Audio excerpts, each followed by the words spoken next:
cinematic. It's cinematic. It's cinematic. It's cinematic. Cinematic. Welcome to Cinematic with Jay Lewis. Cinematic. Cinematic.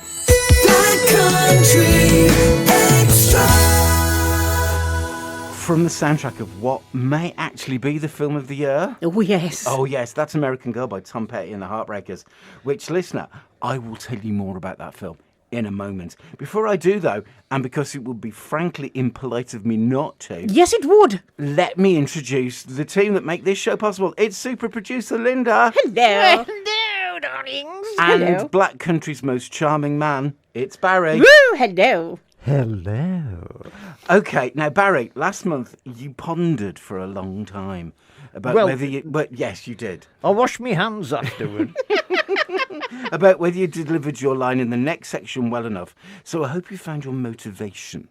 I have. Right, Yes. okay, are you ready? I'm ready. Here at Cinematic, we trawl through the classic. The cult. The Curious. Da, da. And the current delights of the world of film. Last month, not only did I promise you that I would give you a full and frank review of Spinal Tap 2, The End Continues. Yes, you did. Yes, but in preparation for Halloween, there'll be a wee glance into some of our favourite horror films. A wee glance. A wee glance. A wee glance. A wee glance, yes. Because there's so much quality stuff that it's become weird as the days have gone by. So, shall I tell you about what's coming up in the next 50 or so minutes? Oh, yes. Okay, we start off talking about that film of the year that I teased you about at the top of the show, then Spinal Tap 2, then an alternative if you want to go home and watch another rockumentary instead, then the first part of our horror special, then... including the film that's number one in the Empire list of the most scariest horror films of all time. Ooh. And then a musical tribute to someone that we lost quite recently. So I'd best crack on, hadn't I? Black Country Extra. From Paul Thomas Anderson's new film, One Battle After Another, that's River of Hills by Johnny Greenwood. Now, this is a film that's had 5-star reviews everywhere. Has it? Yes, you should see the big posters. We're 6 months away from the Oscar season, and this is the first film that is being talked of as a strong contender. Right. One Battle After Another stars Leonardo DiCaprio, Sean Penn, Benicio del Toro, Tiana Taylor, and Chase Infinity. More of those later. I'm reluctant to quote from Wikipedia, but the film is described there as being a dark comedy political action thriller. What? A dark comedy political action thriller. Okay. Okay, which implies just how ambitious this really is. And somehow all of those threads work brilliantly together. It's 2 hours and 40 minutes long, but it doesn't have any slack. It never meanders. Okay. You will not think you're watching The Brutalist, and you will not think of needing the bathroom. Okay. In fact, nobody went to the bathroom whilst this 2 hour and 40-minute film was on. But discussing the film, I want to keep the plot or plots as scant as possible. I don't want to ruin it for you. So I'll just give you the brief outlines. We first meet DiCaprio and Taylor when they are part of a revolutionary group called French 75. What's it? Indeed. It sounds like one of them perfumes that come out at Christmas, doesn't it? The French 75. French 75. With Leonardo DiCaprio's Bob and Taylor's Perfidia are in a relationship. And then there's a baby that DiCaprio's Bob will go on to parent after Taylor's character disappears. I am being as vague as possible as I possibly can. Okay. And although the revolutionaries have to disperse or disintegrate, we rejoin DiCaprio's Bob and the brilliant Chase Infinity as his daughter. 16 years later, Bob has let himself go. He wears a dressing gown most of the time. He's become a bit of a stoner. Okay. He drinks too much, Okay. and he vapes far too much as well. No, there's a difference, because it used to be, many years ago, you'd be smoking. Yeah. So now it's not smoking anymore, it's now vaping. He smokes, he vapes, he does... Lots of things. Yes. But at the heart of the film, there's this love between him and his daughter, which is between him and Willa, which is really, really beautiful. Someone recently joked that it's a film about the importance of remembering your password. Yes. There's a great moment when Bob needs to remember a password because of the severity of the situation. Literally, it will save his daughter from danger. And he's just too addled to... Now, listen...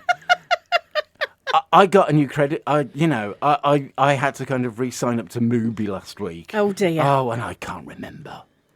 There was like, put this into your new device. So, Well, if it's any consolation, I lost my emails for 2 weeks because a certain provider decided it was going to change my password and never told me. Yes. Would you like to mention the name of that? Probably not. Probably I mentioning no names. Can we talk about Sean Penn instead? You can. Let's talk about Sean Penn. Sean Penn is the ridiculously named Colonel Stephen Lockjaw. Colonel Stephen Lockjaw. Which is a great surname. Who mixed these names up? Paul Thomas Anderson. He spent a couple of decades writing this. Anyway, here's someone, Sean Penn.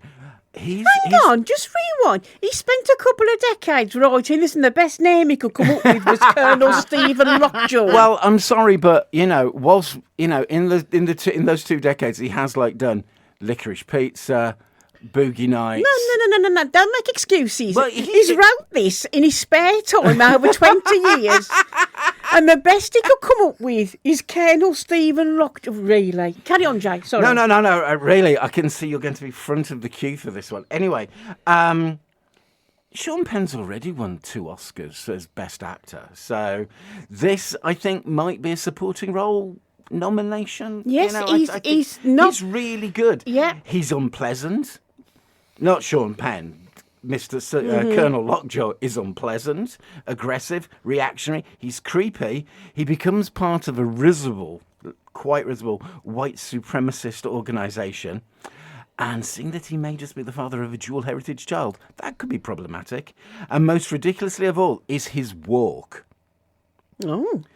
Which is Oscar winning. And yeah. You see, you're intrigued now, aren't you? I am. Yeah. His walk is Oscar-worthy enough as it is. Now, a few shows back, I mentioned how I was looking forward to the Johnny Greenwood soundtrack. Do you remember me saying that? I remember it like it was yesterday. Right. Okay. The soundtrack is, as with all Paul Thomas Anderson films, it's Johnny Greenwood, but it's jazzy, it's discordant pianos, unpredictable percussion. And remember how I was saying how... when you were going back to those Bernard Herrmann soundtracks, where the music kind of articulated what was going on inside, Travis Bickle's Head or Marry 'Em in Psycho. That's the same here, especially when you can't get your password right. It's fantastic. And that track I played back there, River of Hills, its soundtrack's one of the most exhilarating, nerve-wracking car chases I have ever seen. It's a place in California where the roads take huge dips up and down over and over again. Isn't that San Francisco? No, it's in California. It is California. Really, it's like it's physically lurching. Yeah, because I'm sure I've seen a film with Steve McQueen coming down in one of his cars, and he was going up and down, up and down, up and down. This is California. Okay, right. This is California. For a film that Anderson has been writing on and off for the last 2 decades. Yes, you see, that's where that came in the script. Right. It is, as DiCaprio has said in interviews, incredibly topical. And it does hold a mirror up to the state of the world that we're living in at the moment. One battle after another is in cinemas now, and I implore you all to see it. Okay, Linda. Yes? Let's revisit an old friend. That was nice. Black Country Extra. Okay, so as mentioned last month, that's Sir Paul and Spinal Tap revisiting the classic Cubs and Cakes. The classic. And it being Sir Paul. There's that dryly funny bit in the song where he sees just how it may just bear a little bit too much resemblance to Penny Lane. Mm-hmm. Oh, yes. So Spinal Tap 2, The End Continues. It's been out for a few weeks. It's kind of hard to track down now, but don't worry, the Blu-ray and the DVD will be available before Christmas. The premise of this film, and I tell you what, if you need a background on Spinal Tap, why not visit our YouTube channel? Yes. Yes. Yes. Yes. Where I give a lot of preview. stuff. We've made it onto YouTube. We've made it onto YouTube. Right. The band have essentially been forced to reunite. Davidson Hummings, Nigel Tufnell, Derek Smalls reunite after Hope Faith, Kerry Godliman, the daughter of the late manager Ian Faith, who, had that baseball bat and so much in the first film. Yes. Finds a clause in the contract that demands them to have one more performance, mostly based on the fact that Garth Brooks... Not the Garth Brooks. The Garth Brooks has had a viral hit with his version of Big Bottom. I mean, it's Garth Brooks. I mean, Linda, control yourself. It's standing outside the fire. Garth Brooks. Yesterday never comes. That one. Nurse, can I just she's say, out of bed again. Can I just say, in the 2-hour show, we could have had a couple of Garth Brooks numbers. Yes. Have a word to the man upstairs, and we'll extend the show, and have about 3 or 4 Garth Brooks numbers in it. When I say the man upstairs, I mean the guy running Black Country Expert, not God. I'll have you know that to some people he is. He is God, yes. Hang on, if you're going to mention Mr. Brownhill, you need to stand up and salute when you do it. Right, okay. As we, in Spinal Tap 2, remember we were talking about Spinal Tap? Yes. Yes, good. We watch how the band, who have a rather lot of unresolved personal issues, they have to reform, rehearse and prepare for that one-off gig. Yes. There has been a mixed critical response to this film. Some of those jokes just, the bad things about it, okay? Some jokes fail to land. Some jokes you can see from miles away, including one that you can possibly see from space. But that's the whole point of the Spinal Tap. You knew what was coming. The otherwise brilliant Chris Addison as the slimy concert promoter. I love Chris Addison. No, this is Chris Addison, the comic. Yes. Yes.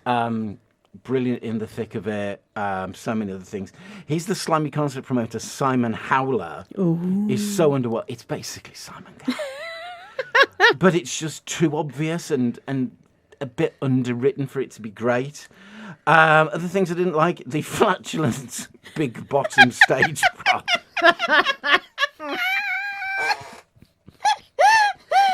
Some of Derek Small's lines, and there are just a few moments in the film where I think, you're better than this. Yes. Guys, you're better than this. But it's funny. Yes. What I did love is I realised how much I enjoyed the relationship between those band members, and when you see the three of them together, that's the best part.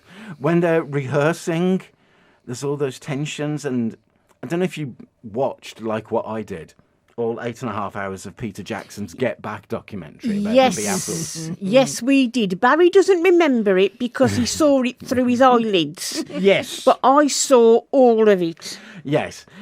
That sort of love-hate relationship. Yes. Yeah, I was reminded of that. My favourite moments in the film, Nigel Tufnell talking to Marty DeBurgi. There are some great moments that are just reminiscent of the whole "this goes up to 11" in the first film. The best line ever. Yes, I used to that's have it. an amplifier that went up to 11. Why didn't you just make 10 louder? Now, you see, this one went up to 11. If you've not seen the first film, really, just go and see it now. You've got to go and see it. The best, you know, at the end of the first film, there's like all the little bits of clips of the interviews. Yes. My favourite line is actually in that final bit. I laughed aloud in the cinema, and I won't say who delivers it, but it is great. It is great. Look, if Davidson Hubbins has got more obnoxious with age, Nigel Tufnell is just daft and sweet. And his wife, and the co-runner of the cheese and guitar shop that he runs, is played by the wonderful Nina Conti. Who is Tom Conti's daughter? Indeed, Tom Conti's ace. I liked how Spinal Tap, well, it's kind of Partridge-esque in that the ridiculousness of the characters has aged with them. Mm-hmm. Look, Get the DVD and the Blu-ray for Christmas. And can I just interject go on, here? go on. Because Nina Conti is in this Spinal Tap 2, which Yes. is a Mickey take of the pop world and Yes. rock world. And Tom Conti was actually in Slade in Flames. Slade in Flames. Oh, yeah. Yes. Yes, because I he never played knew that. he played one of the slimy managers. He played the slimy manager, yes. So it's very much of a Oh, turnaround. yes. And but Nina Conti is so funny, and why she's got a Scottish accent, I don't know. but it works. It works perfectly. Right. So, guys, Yes. imagine Yes. that you've been to see Spinal Tap 2. Yes. You've returned home disappointed. Yes. And you need to satiate your need for a good rockumentary. Excuse me, are you allowed to use that word, satiate? Satiate. Yeah, this is a community radio station. Satiate. Yeah, well, normally, if I've seen a bad film, I have a bag of chips on the way home, but crack on. So, to satiate that, I'm leaving it in. Maybe him upstairs will get this edited out of the Yes, show. I'm satiated by a bag of orange chips. Yes. So, there are two directions you can possibly go to Yes. if your desire needs satiating. Yes. The first is the out-and-out comedies, such as the comic strips Bad News. Yes. Shambolically bad heavy metal band. You can find Bad News on tour on YouTube. They do interesting things with broccoli. I haven't got to that bit yet. Okay. Right. The other alternative, and far more satisfying. Guys, have you ever heard of a Canadian heavy metal band called Anvil?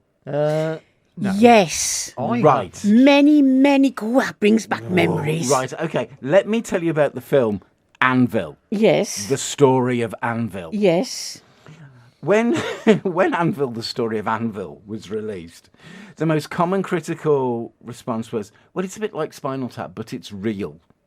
Yes. Which is a bit disingenuous to Anvil, really. But it was First- it was a good film now. Oh, it's great. Have you seen I Anvil, have the story seen of Anvil? like I say, many, many years ago. Yes. There's a genuine critical love, Yes. which Spinal Tap didn't get. Genuine critical love for Anvil, because you can see that they were adored by the heavy metal fraternity. Slash from Guns N' Roses, Lemmy from Motorhead, Lars Ulrich of Metallica, other people I'd not heard of. And it's just that, as Lemmy actually says something around the lines of, they were never in the right place at the right time. And they never had the right management and the right marketing and the right production. Yep. And they just kept on failing again and again. Yep. And in that film, you see them playing embarrassingly small venues to one or two people, and sometimes getting a little bit fighty with promoters and Yes. and venue managers. Oh, it's such a brilliantly, beautifully sad and poignant film. There are moments in Anvil, the story of Anvil, that you wished it was a spoof. I mean, okay, the drummer's name is Rob Reiner. Wow. Yes, but it's reality, and it's that urge that some people have, musicians. I'm looking at the guitar-wielding Barry. Yes. That urge to kind of make and play music to small and maybe even smaller and more select, as they said in Spinal Tap, audiences. But it's heartbreaking. There's a section in this film, in Anvil, the story of Anvil, where they bite the bullet, spend a heck of a lot of money in order to get a producer, the one that had worked with Sabbath, Judas Priest, Thin Lizzy, to make their most professional album. They spend all of this money, and then no label will release it. Look, I'm certain that we've all known artists that aren't in it for the cash, who just are there to make music because it's what they do. They're not likely to get a job in human resources. It's not what they do. Look, Anvil, the story of Anvil, is available online. You'll have to kind of search for it and check your VPNs, or you can just buy it really, really cheaply on one of those auction online shops. Yeah, but definitely, it is of a time. Yes. And like I say, I remember it very, very vividly from my youth. Yeah. Because I was a little rock chick at the time. Yes. But yeah, Anvil, the story of Anvil, it's a movie that I'd forgotten about. Hey, we cover the cult movies here. Yeah, and the curious. It's brought back some memories, I can tell you. Yes. Go and rewatch it. It is beautiful. It is sad and it's funny as well. Right, it's time for that much trumpeted Halloween themed section of the show. Black Country Extra. That's Suspiria, Celesta and Bells by Goblin. Look, it's one of my favourite horror films, and it's one that we're going to go properly deeply into in a future episode. I wanted to go back in time a bit. I wanted to look back at the origins of the earliest horror films. Yes, there are some crackers out there. Shall we take a wander down memory lane, Linda? Yes, please. Barry, are you there? Yes, I'm here. Yes, okay. And I'm awake. Yes, okay. We go back to, I think, the first... And remember, cinematic at J. Lewis if you want to contradict. Oh, yes. 1910, silent version of Frankenstein, only 16 minutes long. It would be a while before the iconic Frankenstein of 1931 with Boris Karloff, and then The Bride of Frankenstein, etc., etc. First werewolf film? Oh, go on. 1913. Ooh. And then the first significant werewolf film, Werewolf of London. Ooh. In 1935. The first Dracula film, Yes. and I think Barry can remember this when it actually came out. It's the unauthorized Nosferatu. I must make a confession. I The unauthorized Nosferatu, because they couldn't get the rights to Dracula. No, Nosferatu from 1922. Ooh. I've seen the little clips that you see on television, and to be honest, if I had to watch the entire thing, it would probably terrify me. It is terrifying. I would say that Nosferatu is the first truly great horror classic. Yeah. My dad I- saw it, and he said he when he saw that film, it scared him. No. Now, I mentioned Nosferatu because there's a special new double Blu-ray of Werner Herzog's 1979 version called Nosferatu the Vampire. Are you aware of said film? Yes, I am, and I wasn't very keen on it. All right, okay. I love Werner Herzog, so I'll go through this pretending that you liked it. Yeah. And I will try and ooh-ah about it. Yeah, that's it, yeah. Hey, Werner Herzog, why mess around with subtitles and dubbing when you can film... when you can do your version of Nosferatu? I've got my head in my hands, by the way. You'll probably see this on the video if it ever sees the light of day. Werner Herzog decided to film it once in English Right. and then once in German. He filmed it twice. Okay. Oh, so you ain't got spaghetti western mouth? I can understand that. Yes. It's a new term for all film studies students for 2025, spaghetti western mouth. Das ist gut, yeah? Bruno Ganz is the poor soul who has to visit the castle. Right. The always startled-looking Isabella Rajani is his wife.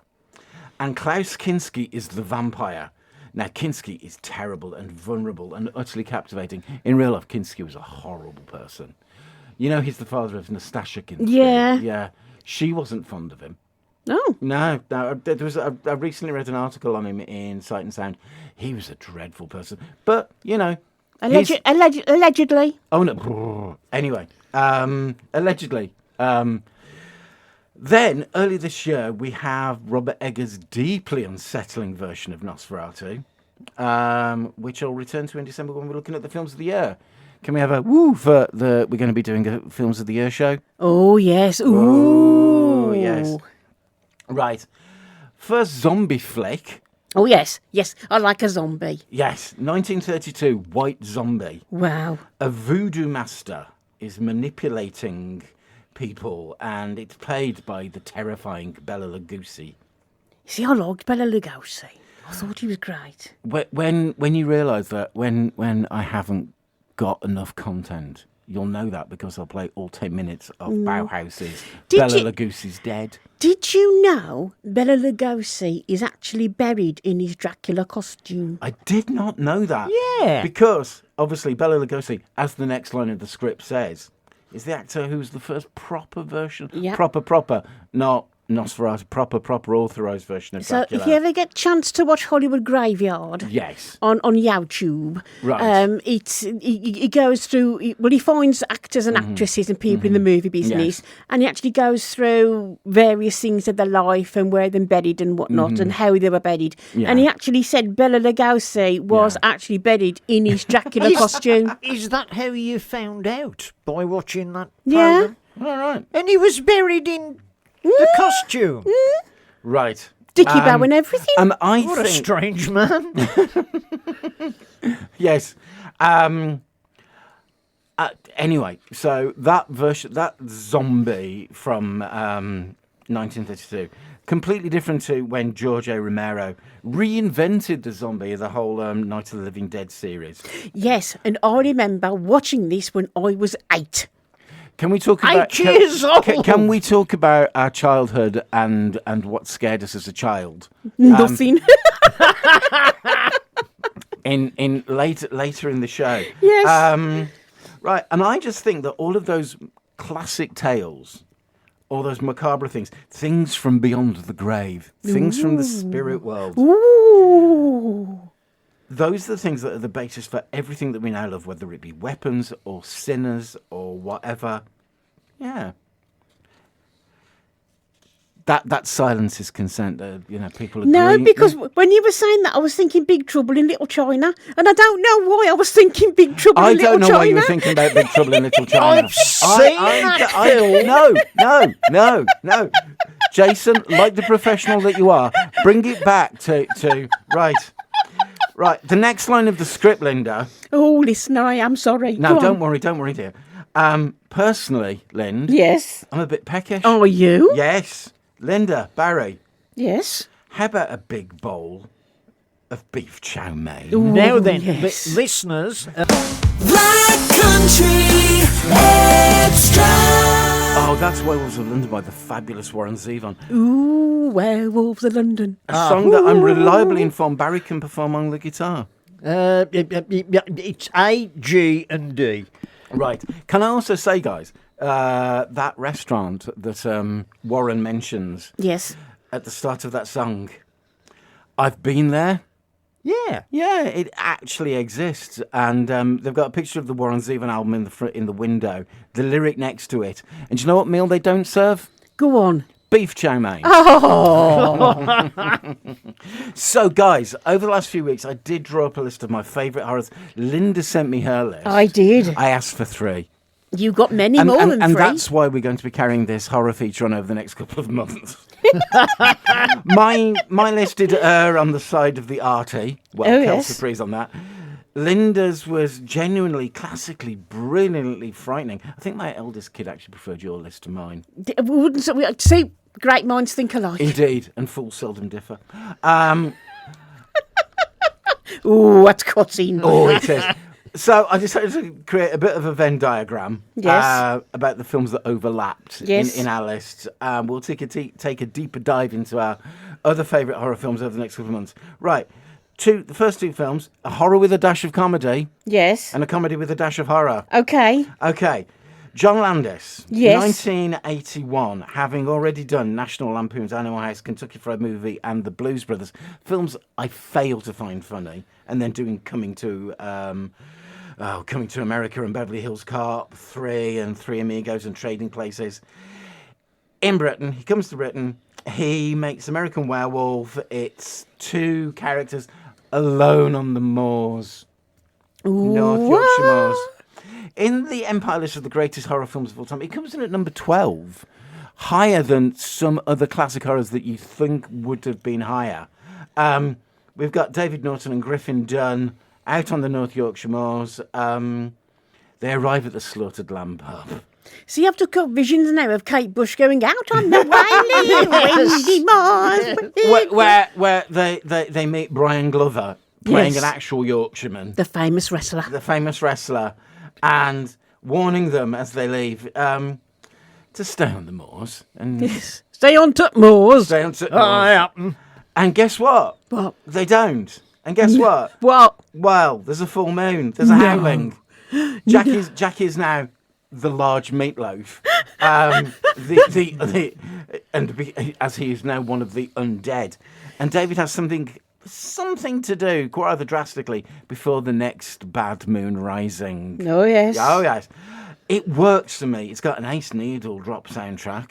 Fabulous And soundtrack. and there's that. Oh, and there is that doomed romance between, the love story between Jenny Agutter as the nurse and David. Yeah. You preferred Logan's Run, didn't you? I did, yeah. Can't beat a bit of Michael York. Jenny was also brilliant in I Start Counting, one of my favourite films, Walkabout, and The Man in the Iron Mask with Richard Chamberlain. Oh, yes, can't beat a bit of Richard Chamberlain. American Werewolf also stars Griffin Dunne, who was in one of my favourite Martin Scorsese films, After Hours. No, I've not seen that. Look, Rosanna Arquette, Terry Garr. It's one of my favourite Martin Scorsese films. It's really good. Dunn was the nephew of the writer Joan Didion. Very, very famous writer who had quite a lot of wild parties. Okay. At the age of 6, Griffin Dunne is saved from drowning by Sean Connery. Oh, God. Yes, it's quite his name-droppery memoir, The Friday Afternoon Club, it is almost as name-droppery as I'm sure Barry's memoir is going to be. Oh, you've heard nothing yet. Right, okay. I was just thinking that if the much-mauled David and American Werewolf had actually stayed in North Yorkshire and not been to moved to hospital in London, would the film actually have been called An American Werewolf in Whitby?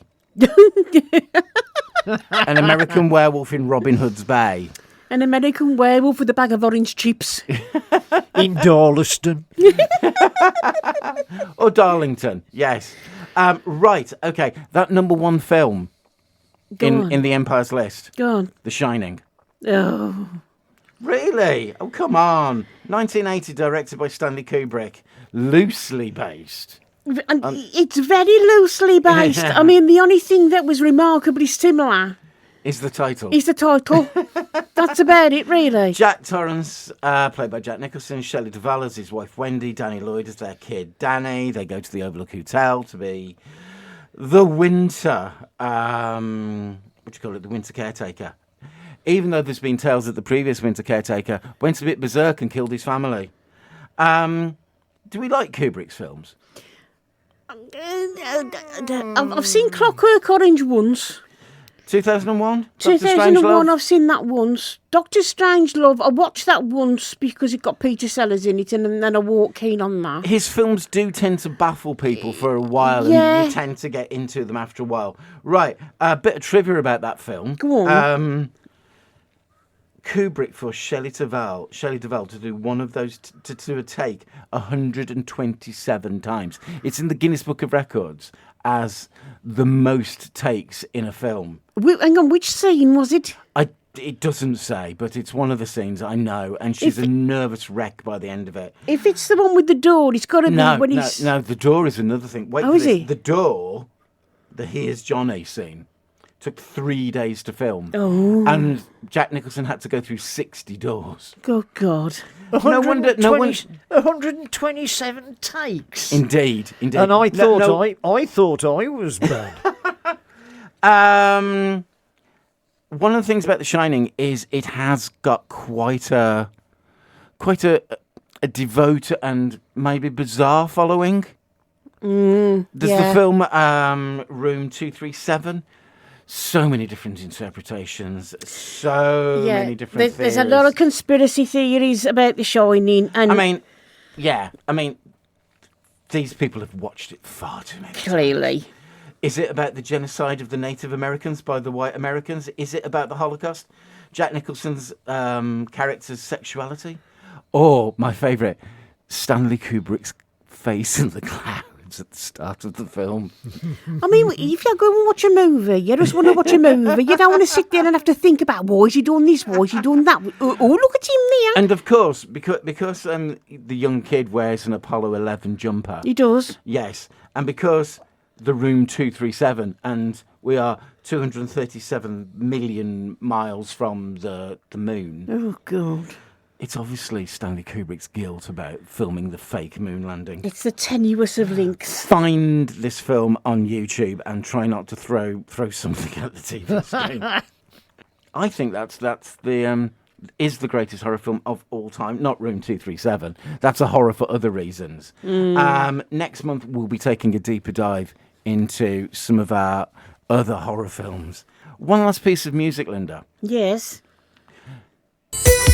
Country Extra. Written by Hal David and Burt Bacharach. Raindrops Keep Falling on My Head by B.J. Thomas. From the film Butch Cassidy and the Sundance Kid. And I played it because, well, we lost one of the greats of cinema recently. We have. Aged 89, Robert Redford. No, not a bad age, not a bad age. The star of not only Butch and Sundance, but also with Barbara Streisand in The Way We Were. I've got to play the Gladys Knight version of The Way We Were one week. Oh, it's good. The Sting with Paul Newman. Yes. Indecent Proposal. 3 Days of the Condor. Out of Africa. Beautiful John Barry score to Out of Africa.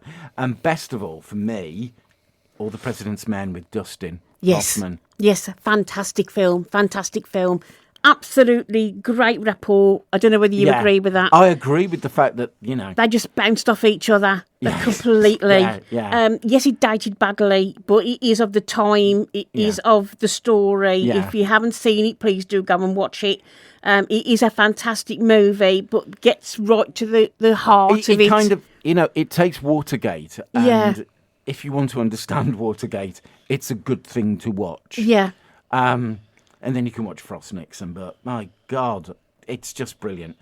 And the great thing about Robert Redford is not only an actor, then he became a director. Yes, he Films did. like Ordinary People and A River Runs Through It. Yes. And then, in that sort of, instead of just like sitting on your millions, setting up a film festival, the Sundance Film Festival, which continues to do so much more for independent films, new filmmakers. I mean, he was so larger than life. Meryl Streep, when he died, said that one of the lions has passed. Yes.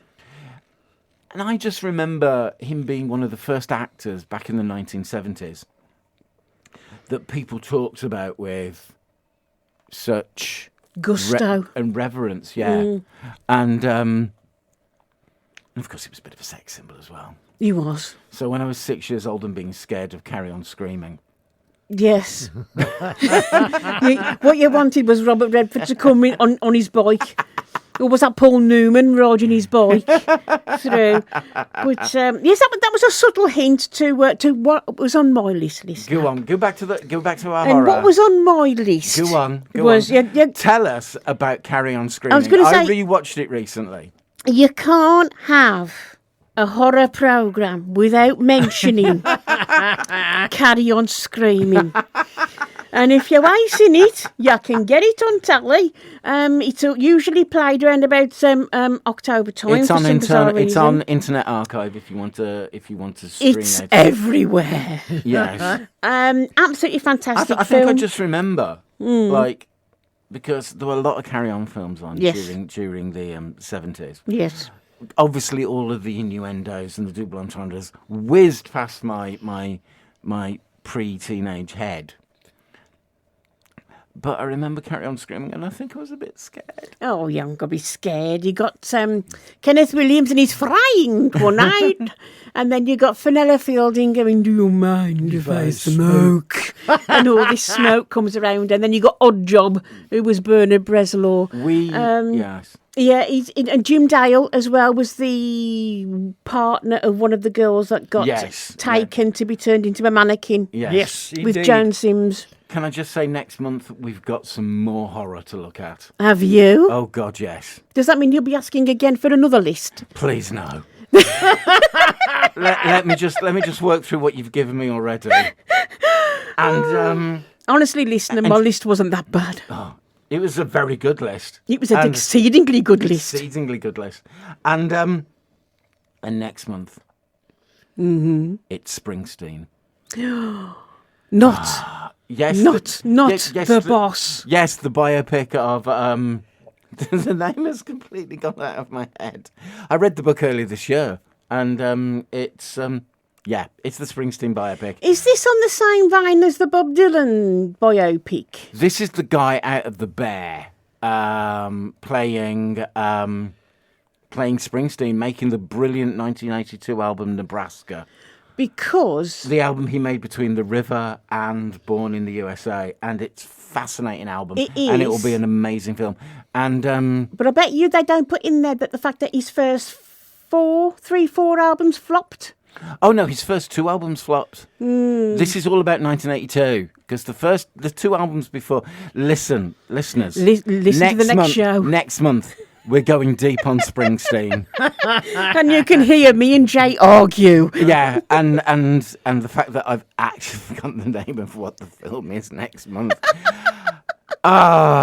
Listeners, can I say, if you think this sounds fun, you should actually be in the studio while we're doing the programme. Because there's some things that you can't say on radio. On a lovely community radio station. How much longer have we got in there? You've got 3 minutes left, my dear. Oh, God. Now, what he's actually trying to say is, listener, he's turning it over to me now to actually explain my rather weird sense of horror. Tell me about, you see, in the next episode, we will be bringing a therapist into the studio.